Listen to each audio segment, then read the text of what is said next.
Nós temos um tema, a extensão da obra de Cristo. Eu não sei se vai ser projetado já, a abrangência da obra de Cristo. Está bom, está ótimo. Na escola bíblica nós temos estudado a carta de Paulo aos Efésios. Então, nós vamos continuar a escola bíblica aqui agora, na verdade, para incentivá-los a estudar conosco. Nós, hoje, ministramos a 5ª aula, mas você poderia estar conosco também. Então, faça um esforcinho, e no domingo de manhã, das 9 às 10, os adultos podem estar ali conosco, no mezanino. Eu vou ler o texto na Almeida Revista e Atualizada, de Efésios 2, de 11 a 22. Portanto, lembrai-vos de que outrora vós, gentios na carne, chamados incircuncisão por aqueles que se intitulam circuncisos na carne, por mãos humanas. Naquele tempo, estáveis sem Cristo, separados da comunidade de Israel e estranhos às alianças da promessa, não tendo esperança e sem Deus no mundo. Mas agora em Cristo Jesus, vós, que antes estáveis longe, fostes aproximados pelo sangue de Cristo, porque Ele é a nossa paz, o qual de ambos fez um, e tendo derribado a parede da separação, que estava no meio a inimizade, aboliu na sua carne a lei dos mandamentos, na forma de ordenanças, para que dos dois criasse em si mesmo um novo homem, fazendo a paz, e reconciliasse ambos em um só corpo com Deus, por intermédio da cruz, destruindo por ela a inimizade.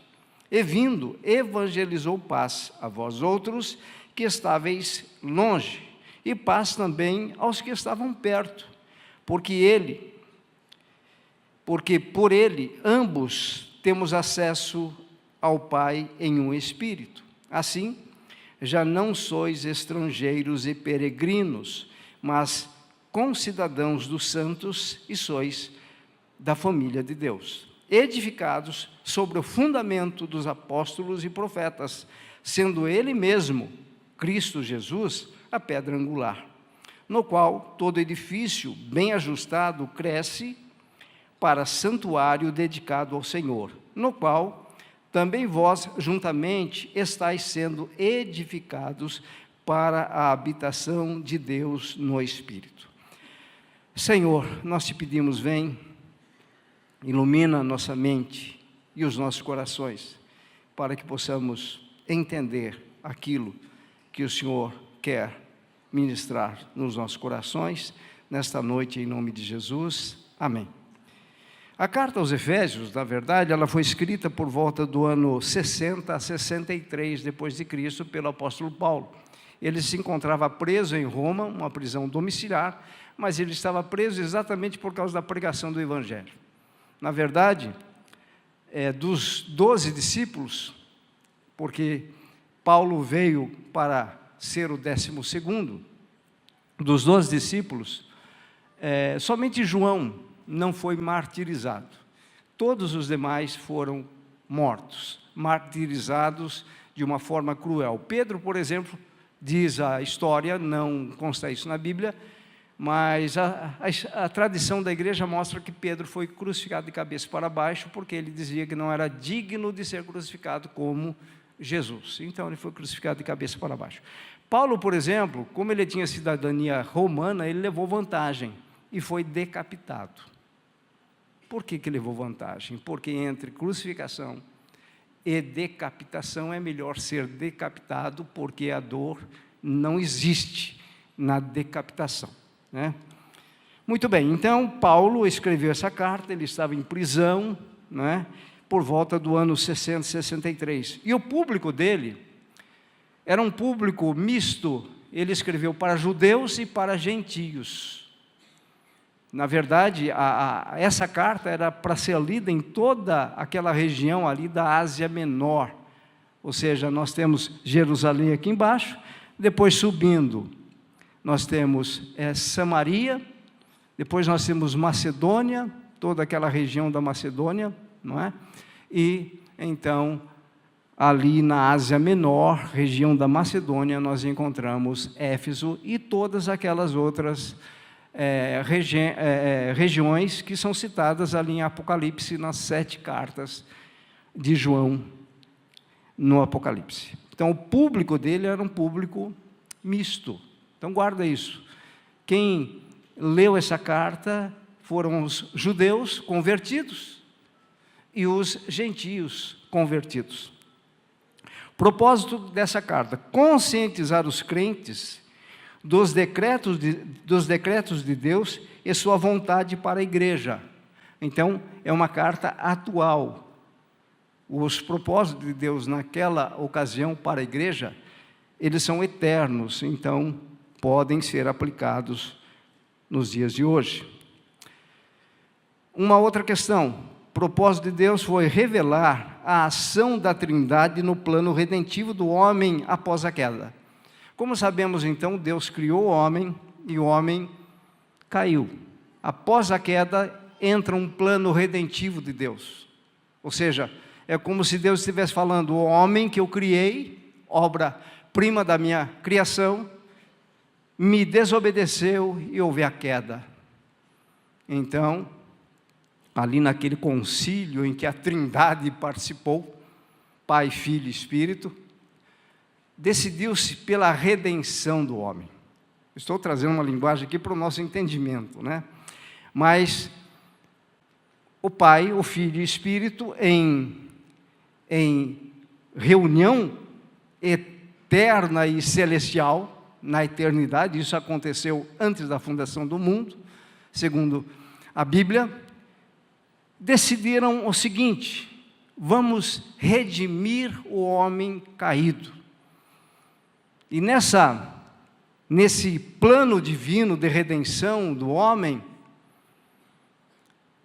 eu acho que um olhou para o outro. Entendam essa minha linguagem, por favor, para a gente tentar visualizar esse mundo espiritual da divindade. Eles se olham, e o Pai olha para o Filho, o Espírito olha também para o Filho. Isso não está na Bíblia por minha conta, tá bem? E o Filho diz assim: eu já entendi. Eu serei aquele que vou executar a redenção. Então o Pai decreta, o Filho executa. E o Espírito então diz o seguinte: tá bom, eu aplico a redenção no coração daquele que vai ouvir o Evangelho. E assim nós temos o plano divino para instituir a igreja. Isso ocorreu quando? Repito, antes da fundação do mundo. Então a igreja, ela nasce na eternidade, e ela tem como propósito a eternidade. O plano de Deus para nós não é aqui nesta terra. Por isso que aos Colossenses, Paulo vai dizer: olhai para as coisas que são de cima, buscai as coisas que são do alto. Mas como nós somos teimosos, buscamos as coisas que são aqui da terra, não é? E às vezes sofremos tanto. Mas o plano divino é que nós tenhamos entendimento para buscar as coisas espirituais, as coisas celestiais. Tema predominante dessa epístola é a nossa posição, a posição da igreja em Cristo. Então, eu espero que a gente saia com mais entendimento a respeito da nossa posição em Cristo aqui. A divisão da carta, os 3 primeiros capítulos da epístola expressam um conteúdo mais doutrinário. Capítulo 1, 2 e 3, Paulo vai tratar dessas questões doutrinárias.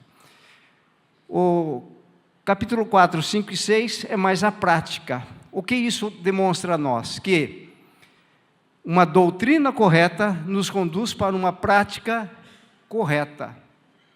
Isso faz parte de toda a estrutura bíblica. O ensino correto me leva à prática correta. Da mesma forma, por exemplo, que se eu aprendo a dirigir um carro de uma forma correta, eu vou continuar praticando a forma correta de dirigir o carro. Por exemplo, todos nós aqui aprendemos a dirigir um carro manual, certo?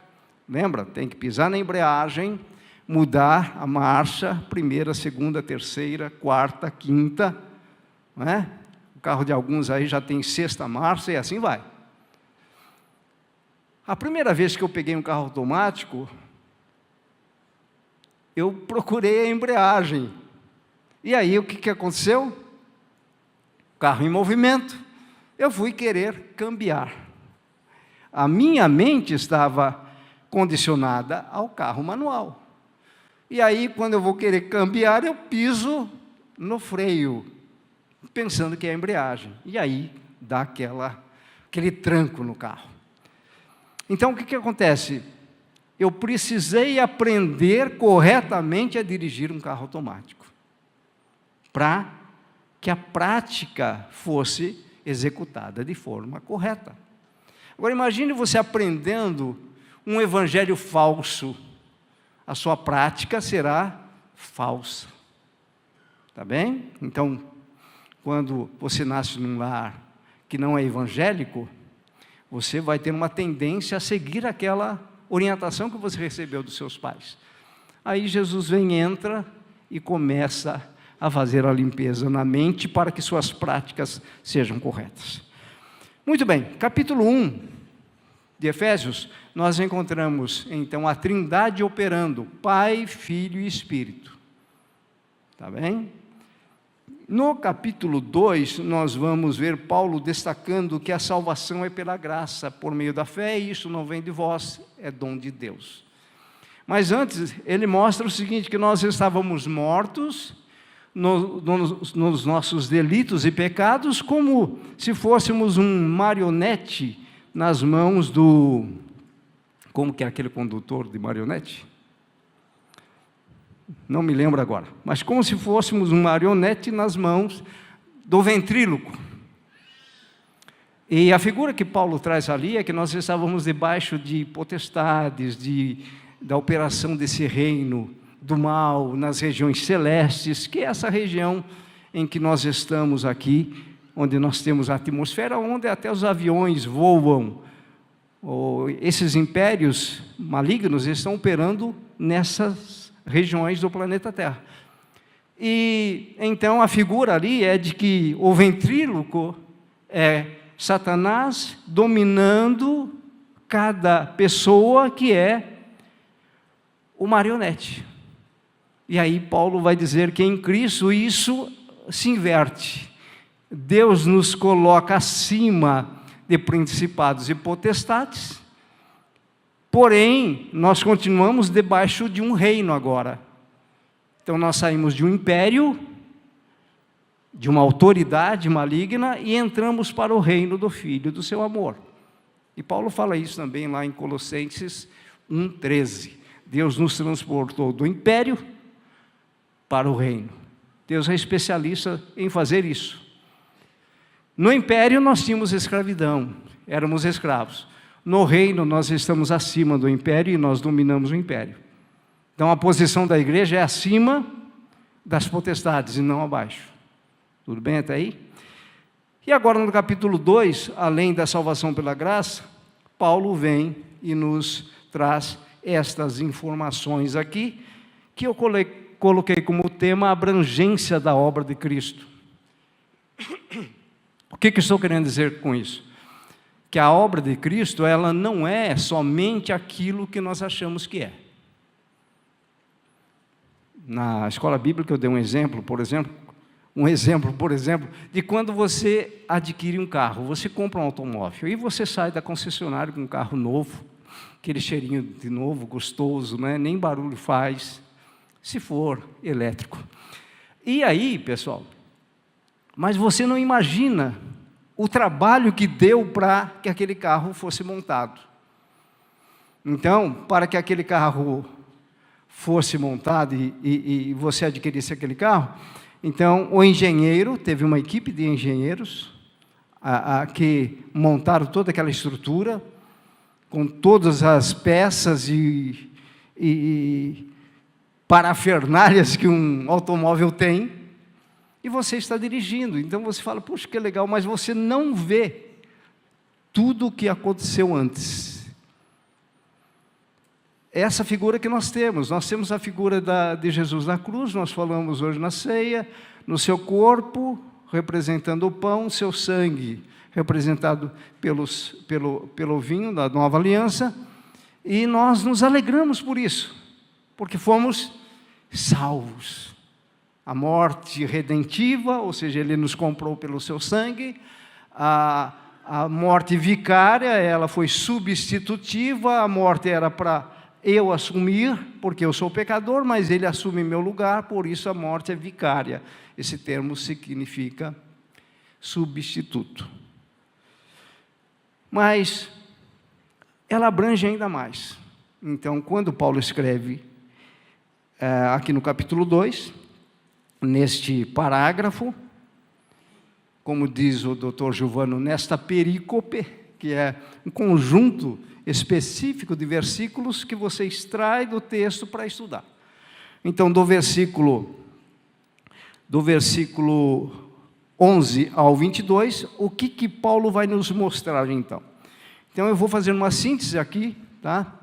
Porque não teríamos tempo para estudar com mais profundidade.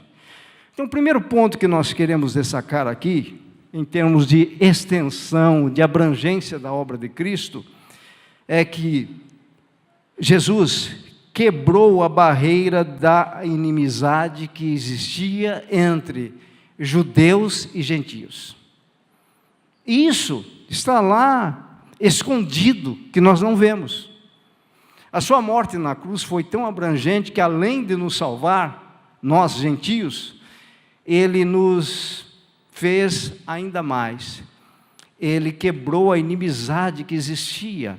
Então, naquela época, gentios eram gentios, filhos da desobediência, você vai ver isso em versículos anteriores, enquanto que os judeus eram os filhos da aliança. E os judeus, principalmente, eles não suportavam os gentios, muito menos os samaritanos. Os samaritanos eram uma mistura era uma mistura de judeus e sírios. Então, quando nascia, por exemplo, um samaritano, o samaritano era considerado impuro porque ele nasceu de um casamento misto.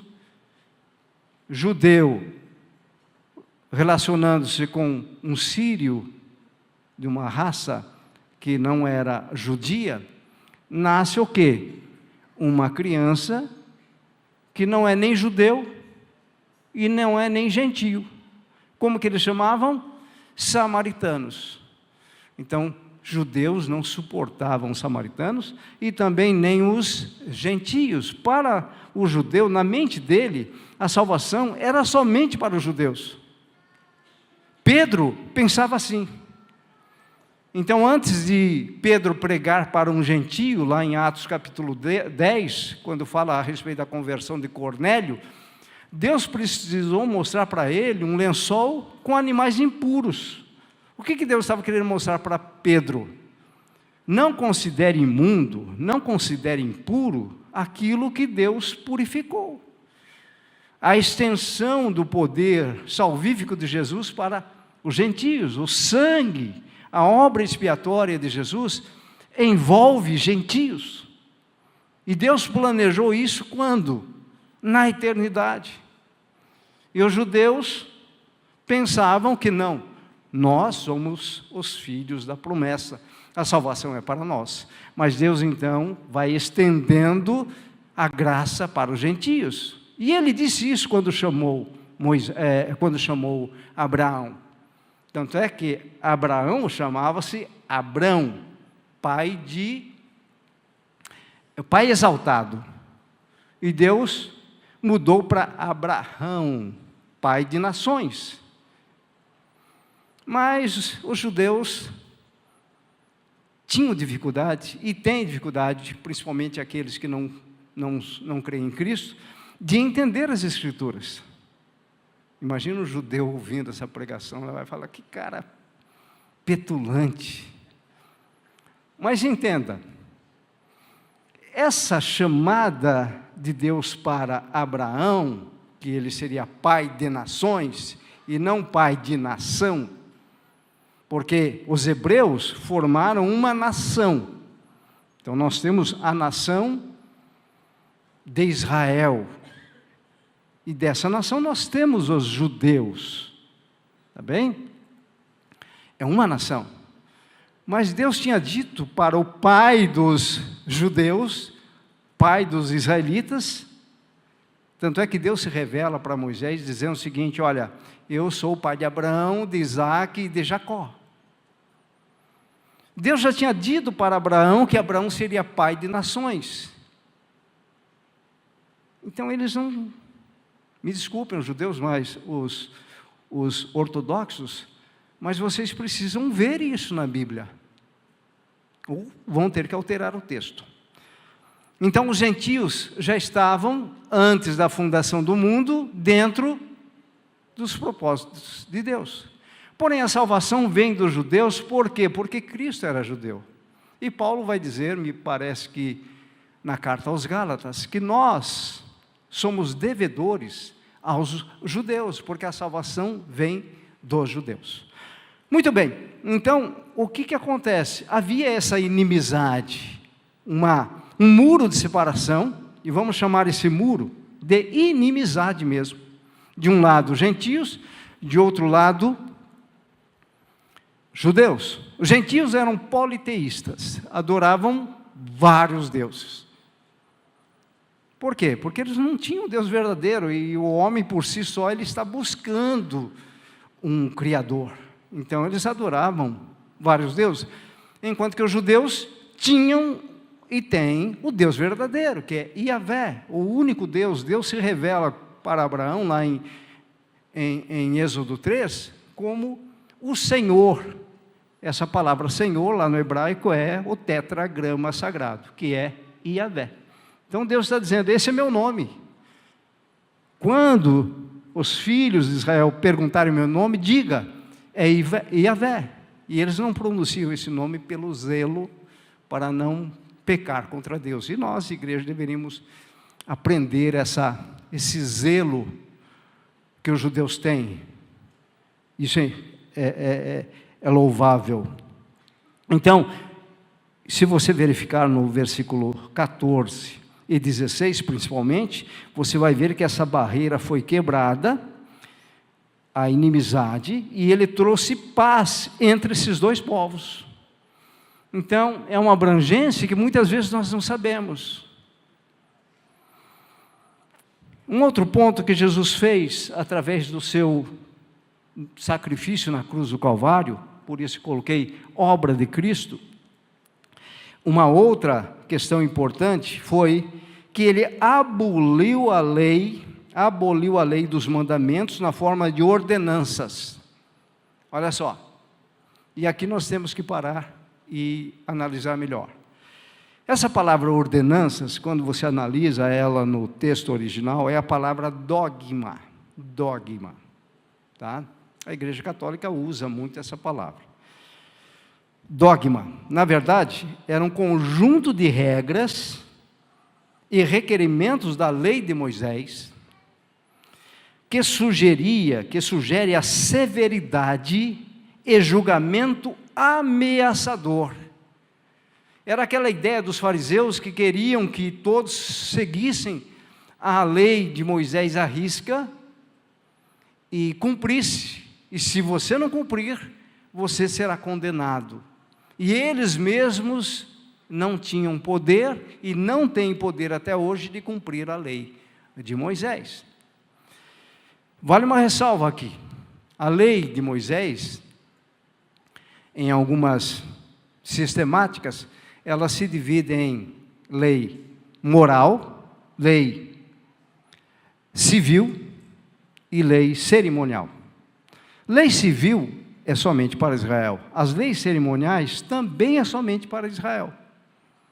Então, as festas, todas aquelas festas, festas do tabernáculo, festas das cabanas, todas aquelas simbologias das festas, a própria Páscoa, que arremete para o Cordeiro Pascal, para um sacrifício, tanto é que o tema da nossa Páscoa, da cantata no dia 20, será sacrifício.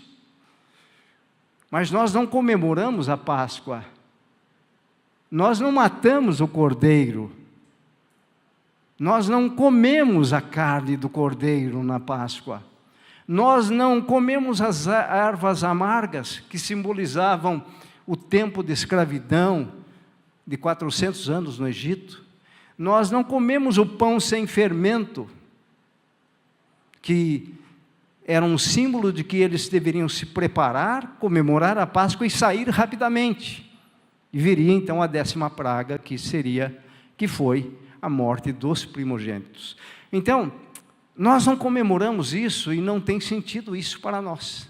Isso era uma lei cerimonial para os judeus. Tá bem? Agora nós podemos, e é o que nós fazemos, nós comemoramos a morte e a ressurreição de Jesus, porque, como nós vimos, ele realiza a última Páscoa, e na última Páscoa ele já introduz a nova aliança. Então, a partir de agora, nós temos a ceia todas as vezes que vos reunis. E quando Paulo fala isso, lá no Antigo Testamento, era aquela questão de cada reunião, eles realizavam uma ceia. Então, por exemplo, aqui nós deveríamos realizar a ceia no domingo, na terça, no sábado, que tem reunião também, no domingo, todas as vezes que eles se reuniam, tinha essa participação da ceia. E eles faziam toda essa lembrança em memória de Cristo. Mas Jesus vem e também vai nos abolir a lei. Então, lei cerimonial e lei civil é para os judeus. Tudo bem. Mas a lei moral, que está sintetizada nos 10 mandamentos, lá em Êxodo capítulo 20, você encontra a lei moral de Deus, os 10 mandamentos, ele não aboliu. Pelo contrário, Deus, através do Espírito Santo, aplica essa lei para que nós possamos viver por ela.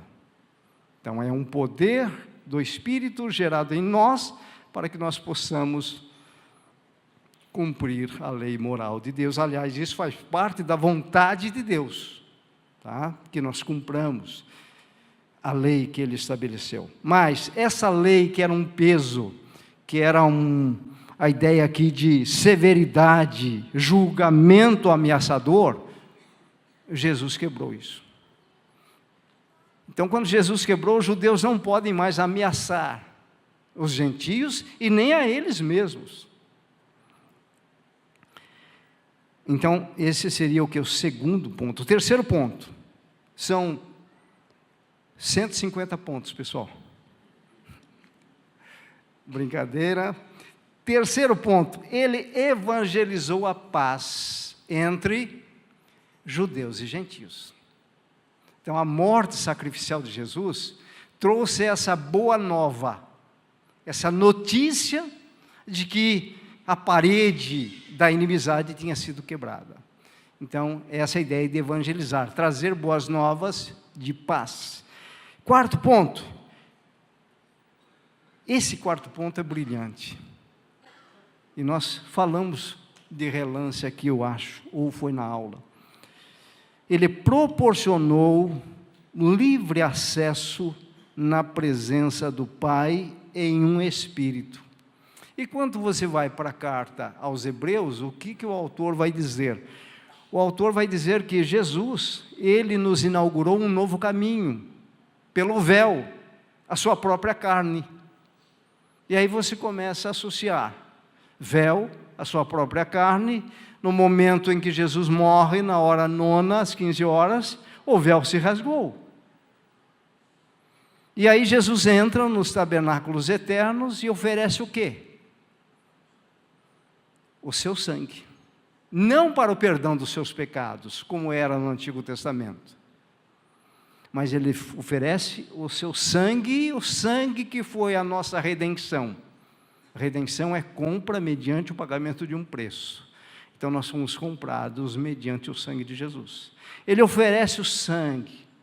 Esse sangue nos redimiu, nos purificou dos pecados, e esse sangue ainda nos torna, como nós cantamos aqui, mais alvos do que a neve, e nos justifica perante Deus.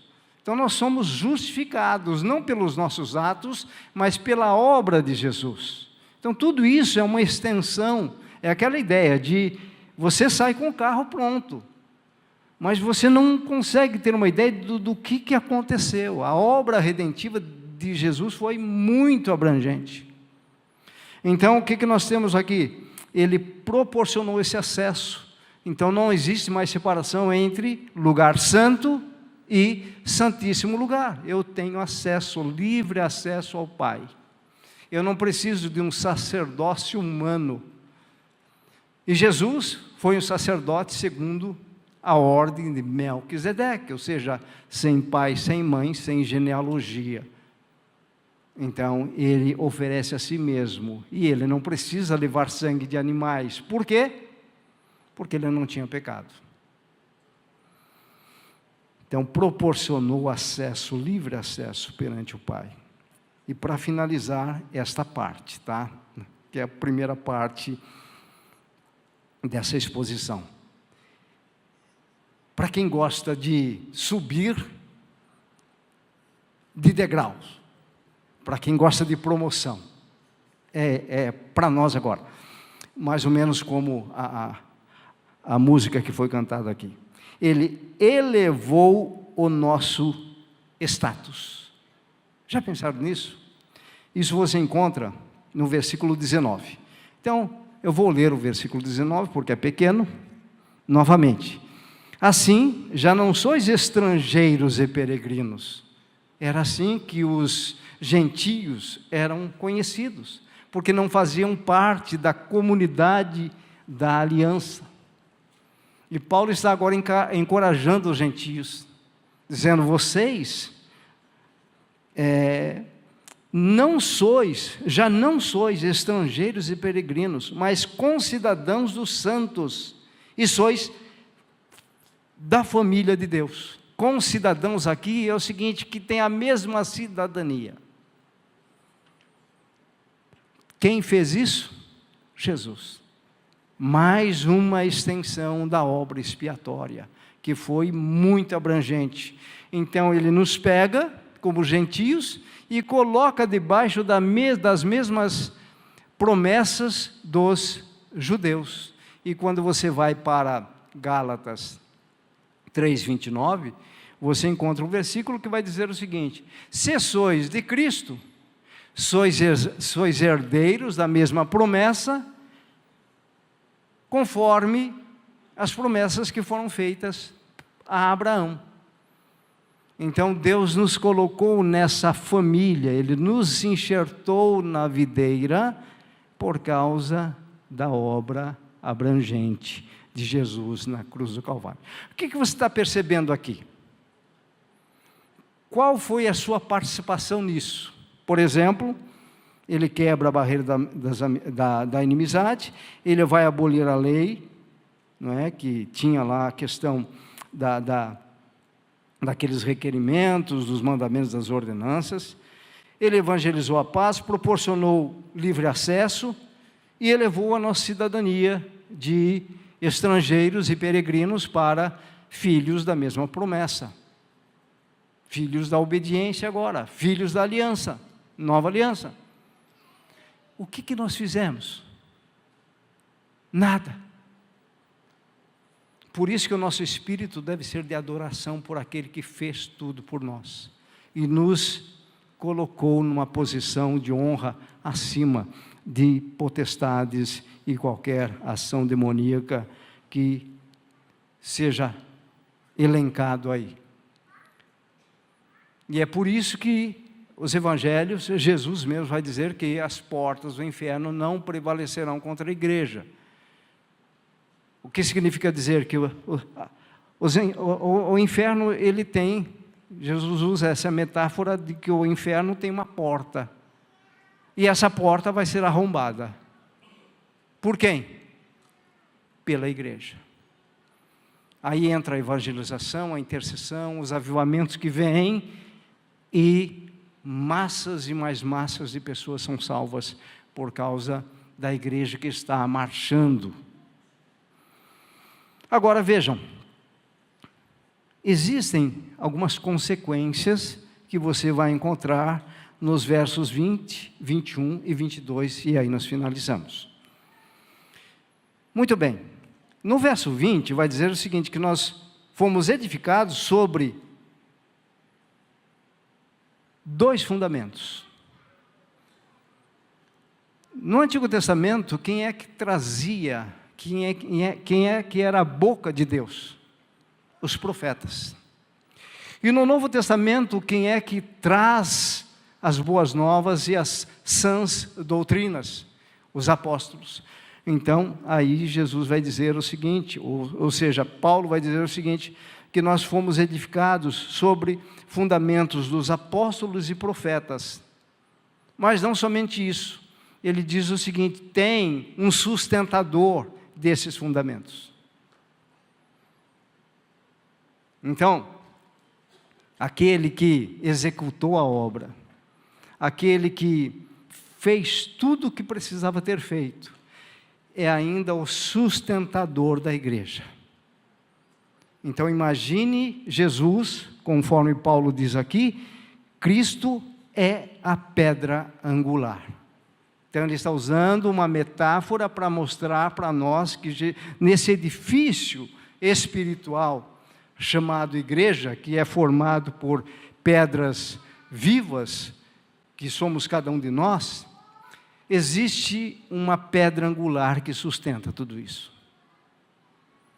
Então, se nós tirarmos doutrinas e fundamentos, se nós tirarmos a base profética que trouxe toda a revelação para o Novo Testamento, se nós tirarmos as doutrinas dos apóstolos, e principalmente se nós tirarmos a pedra angular, nós não existimos como igreja.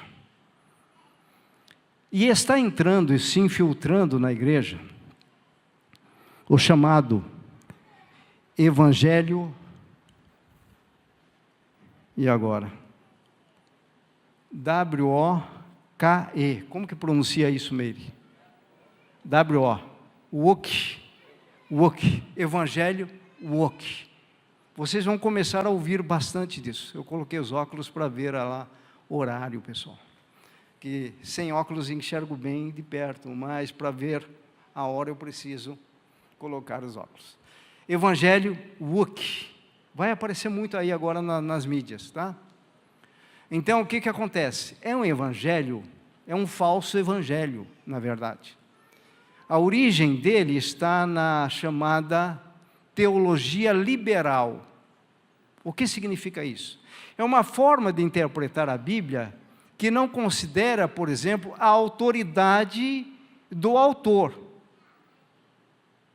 Ou seja, nós sabemos que a Bíblia ela foi inspirada pelo Espírito e os autores foram movidos.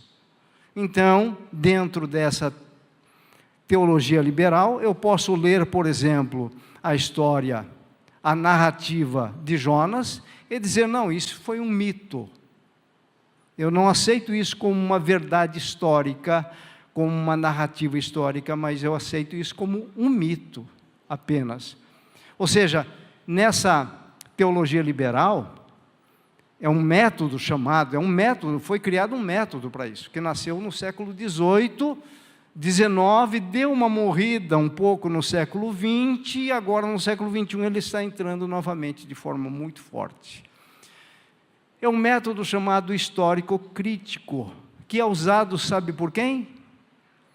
Por grande parte das escolas, desde a educação infantil até o ensino médio, e se alastra principalmente nas faculdades, esse método, que vai levar a criança e o jovem a duvidar de algumas verdades bíblicas.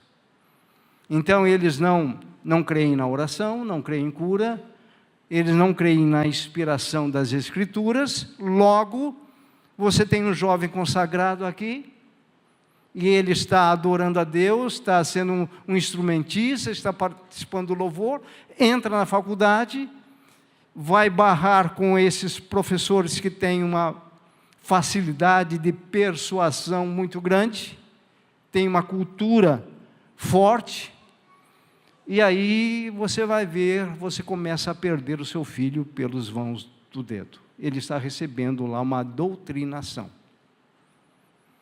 Isso geralmente é terrível, e está entrando. E agora, essa ideia do evangelho Wook,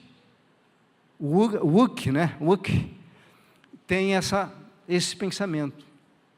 Tem esse pensamento de introduzir no meio da igreja, de forma disfarçada, um evangelho que aos poucos vai dizendo, olha, não é bem assim, tá? Então, fiquem preparados.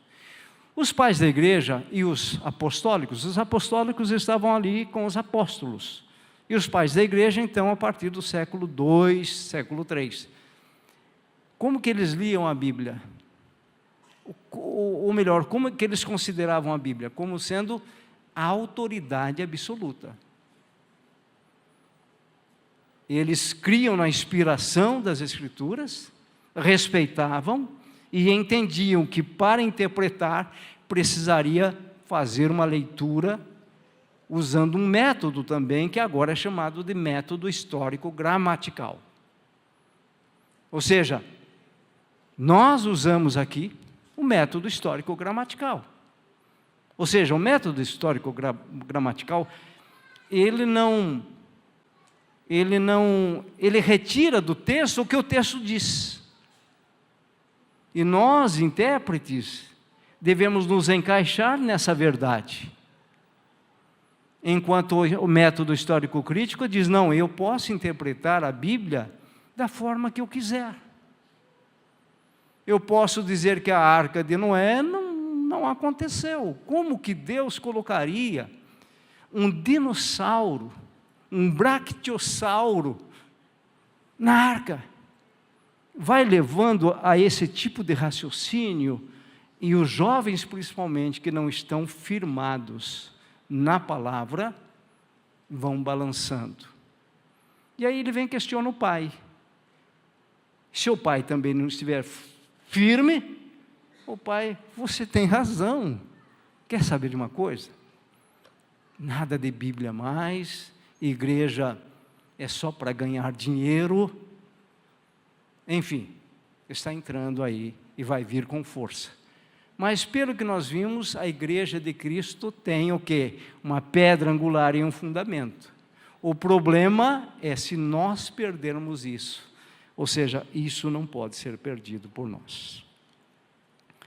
Conclusão. A igreja, não, teria o versículo 22 também, pessoal. O 21 diz, edifício bem ajustado, ou seja, você tem a pedra angular, tem os fundamentos, doutrinas apostólicas, toda a orientação que veio do Antigo Testamento com os profetas. Então você tem aqui um edifício bem ajustado. Pode vir o terremoto que vier, ele não vai ser abalado. Edifício bem ajustado, que é o que? O santuário de Deus.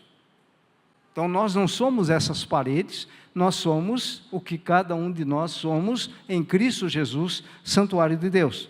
Edificados, versículo 22, edificados. E aqui ele fala que ambos os povos estão edificados.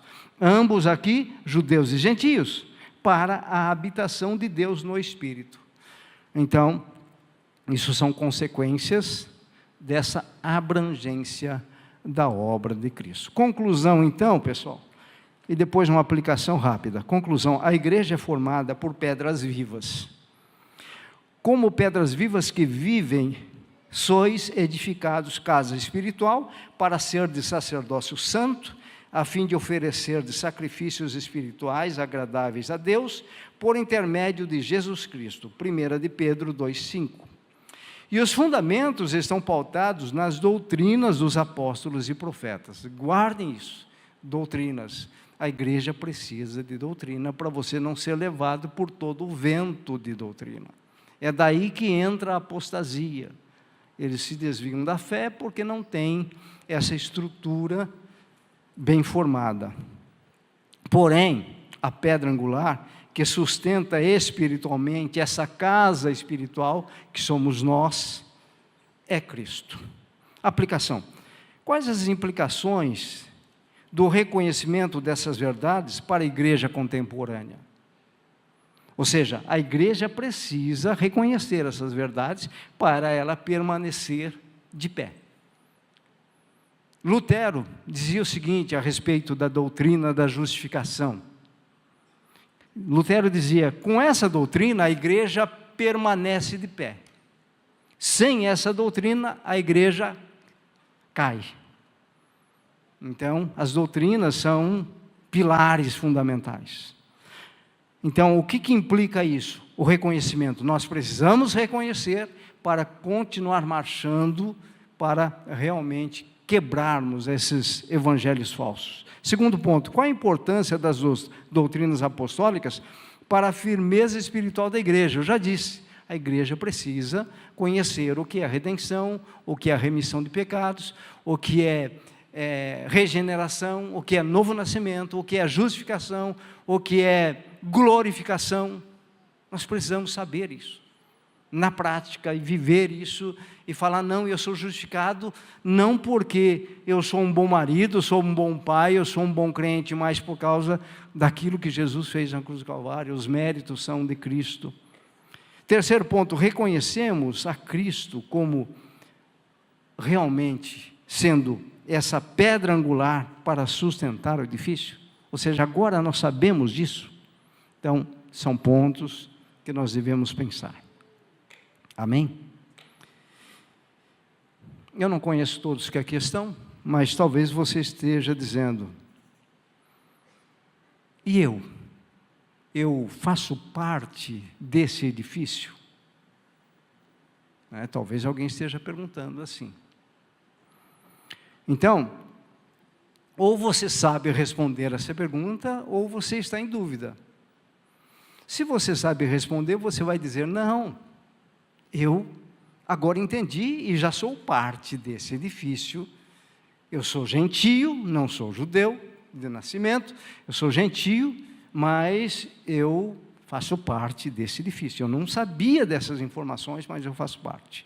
Ou você vai dizer, não, eu ainda não faço parte. Meu padrão de vida não está condizente àquilo que Deus tem como planos. Então, se você tem dúvida, faz essa oração comigo. Senhor, eu me coloco na Tua presença. Somente você que tem dúvidas. Eu me coloco na Tua presença. E entendi que a igreja é formada por pedras. Por isso, Senhor, eu quero fazer parte da igreja. Não de uma religiosidade, não de um grupo qualquer, mas da igreja que tem fundamentos nos profetas e nos apóstolos, na igreja que tem Cristo como a pedra angular. E por isso, Senhor, entendendo isso, se você está orando comigo, continue orando. Entendendo isso, Senhor, agora, com a minha boca, eu confesso a Jesus Cristo como meu único Senhor e Salvador. E creio no meu coração que Deus o ressuscitou dos mortos. Eu confesso a Jesus como Salvador e Senhor. E creio que Deus mesmo o ressuscitou dos mortos. E hoje Ele vive para sempre. É em nome de Jesus, Pai, que eu fiz esta oração pela primeira vez, crendo que o Senhor me salva. Amém. Alguém fez essa oração pela primeira vez? Só para eu saber, tá? Ou são todos pedras vivas? São todos parte da igreja? São todos parte da igreja, é isso? Tá bom. Se caso você ficou constrangido e precisar conversar comigo, eu estaria aqui para te ouvir, tá bem? Vou orar então, agora por nós aqui. Pai, nós como igreja Batista Ágape, como teu corpo, queremos, ó Deus, nos estabelecer ainda mais nos alicerces, nos fundamentos de apóstolos e profetas, porque sabemos que a pedra angular está nos sustentando. Ajuda-nos, Senhor, como igreja, a permanecer nas doutrinas cristãs, nas doutrinas dos apóstolos, conforme Atos 2:42. Que possamos perseverar nisso como Igreja Batista Ágape, não só em Campinas, mas em todos os lugares onde nós nos reunimos. E nos fortalece mais e mais em nome de Jesus. Amém.